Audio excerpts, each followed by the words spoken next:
ये विज्ञान के उत्कर्ष के साथ ही उसके दुरुपयोग की कहानी है, जिसमें सुखद अंश कम और दुखद भाग अधिक है। वह उपक्रम अभी भी रुका नहीं है, वरन दिन दिन उसका विस्तार ही हो रहा है। अब तक जो हानियां सामने आई है, जो समस्याएं उत्पन्न हुई है, उन्हीं का समाधान हाथ नहीं लग रहा है। फिर इस सब का अधिकाधिक संवर्धन अगले ही दिनों न जाने क्या दुर्गति उत्पन्न करेगा। इसका अनुमान सहज ही लगाया जा सकता है कि कुछ ही समय के वैज्ञानिक दुरुपयोग का क्या नतीजा निकला और अगले दिनों उसकी अभिवृद्धि से और भी क्या अनर्थ हो सकने की आशंका है।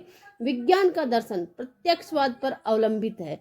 उसने दर्शन को भी प्रभावित किया है और ये मान्यता विकसित की है कि जो कुछ सामने है उसी को सब कुछ माना जाए।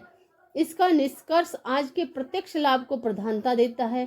परोक्ष का अंकुश स्वीकार कर देने पर ईश्वर धर्म और उसके साथ जुड़े हुए संयम, सदाचार और पुण्य परमार्थ के लिए कोई भी स्थान नहीं रह जाता। मर्यादाओं और वर्जनाओं को अंधविश्वास कहकर उनसे पीछा छुड़ाने पर इसलिए जोर दिया गया है कि इससे व्यक्ति की निजी सुविधाओं में कमी आती है। पूर्ति का सिद्धांत यही कहता है कि जिस प्रकार भी जितनी भी लाभ उठाया जा सके उठाना चाहिए, उसमें सिद्धांत को आड़े नहीं आने देना चाहिए।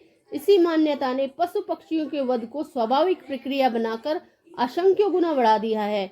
अन्य प्राणियों के प्रति निष्ठुरता बरतने के उपरांत जो बांध टूटता है, वह मनुष्य के साथ निष्ठुरता न बरतने का कोई सैद्धांतिक कारण शेष नहीं रहने देता।